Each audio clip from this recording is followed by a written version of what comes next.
Hello everybody, I'm doing an AMA video on Monday. The link to the questions video where you post all your questions to me will be in the description down below. You've got until Sunday, until about 11:30 GMT to post me all your questions. I fucked up my scheduling, so when I released it, not many people saw it, so the link will be down below.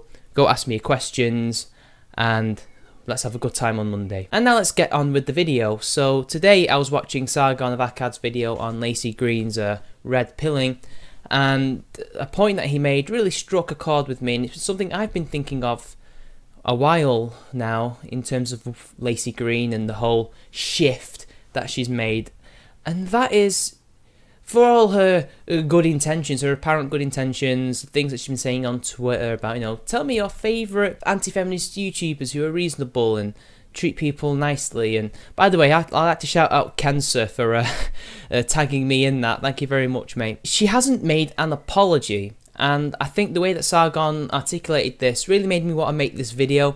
So it's going to be short because, as usual, it's work day. So let's just get on with this, straight to the point. He's absolutely right in that the main reason why a lot of people don't trust her, don't particularly believe that she's done this shift, not because of honest reasons that she really has changed her opinion, but she's simply going with the times. The prevailing metaphor is she's just shifting with the wind, because the wind is being blown out of feminism and social justice's sails.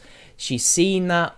She's realising that she won't make either as much money as she could being a feminist as she can being not necessarily anti-feminist, but just non-feminist, a skeptic, and has simply adjusted accordingly. I've also heard rather strange remarks about her approaching 30, hitting the wall, and wants some of that male penis. She wants the D. Now look, I know she really looks like she fancies Chris ray gun. She clearly does look like she wants his ray gun and his D, you know? Like, who wouldn't if you're a 20-something girl, right? But, I don't know. That's a little bit far-fetched. The point is, she hasn't apologised. Now, Sargon was saying that, you know, these people tend to be on Reddit, they're the neckbeards who have never had social power, that's why they don't trust her necessarily, because of the things she said and done. But I don't think it's necessarily those types of people. I think it's just normal non-feminists or anti-feminists in general don't trust her because of the things she's done, because of the things she said. I mean, she's gone on record saying that the people who voted for Trump are racists, misogynists and homophobes and God knows what else under the sun. And let's not forget the fake DMCAs she used to pull on a regular basis whenever a video response was made to her latest video. The most famous example being Romy Millennial. And we don't seem to see that. And as Sargon in his video pointed out, she was kind of poo-pooing this with Shu on Twitter, and it's like, that's not going to make your case any better. That's not going to make you endear yourselves to these groups of people. Not just the more extremist factions, but just moderates as well. Because there are a lot of people who don't trust you, Laci, because you do have a history. If you're not lying about politics, you're lying about people. And you did this with The Amazing Atheist years and years and years ago on YouTube, in regards to the Sticks with Tits incident. And as Sargon pointed out, I'm going to use the same example, Miles Chong. Not only did he apologise publicly, he apologised privately to people that he felt that he wronged in some way, either publicly or privately. He did that. And then he did what you should do and essentially prove to people by doing something with your actions. So that means improving your work, being more honest, being more skeptical, approaching things with the mindset of telling the truth. And he has done, and he's improved not only as a writer, but as a person. Laci needs to do that.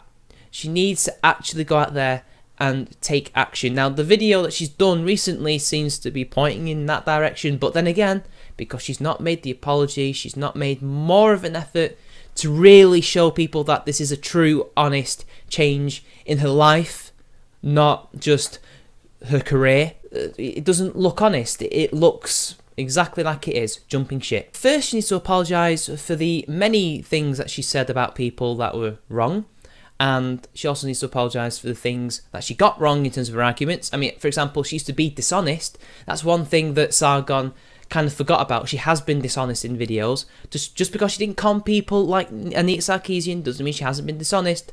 I'd like to point to a video she did about rape, where she took a police chief out of context when he was talking about something to do with rape kits and rape cases in his particular county. She tried to make it look like he was an apologist when he wasn't. He was simply speaking about the reality of the situation in his county. She needs to apologise for that.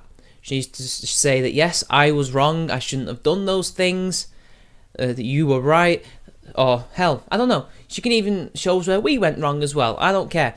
Just as long as she acknowledges that she did do some dishonest action. She then also needs to apologise for the rather slanderous tweets that she made, particularly after the election, when she just grouped whole loads of people as just nothing more than misogynists and racists and homophobes. And for the DMCA as well, there's a little bit in the air as to whether or not she did all of them, but for the ones that she did do, she should apologise for that because they were false.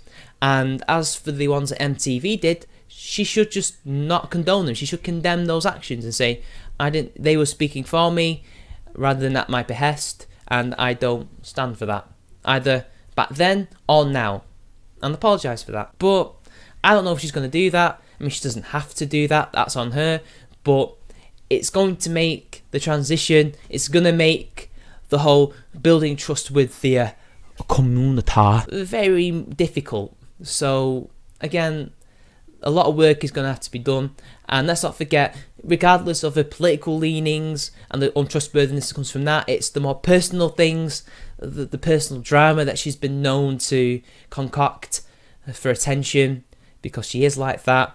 That's something that we also have to look out for and hope that she's at least grown up. But I don't know, some people, they never change, right? Anyway, this has been a Charming Man 93. Like and share the video, subscribe to my channel. If you'd like to see me do this full time, please donate to that wonderful Patreon. That would be very helpful. Thank you very much. See you later.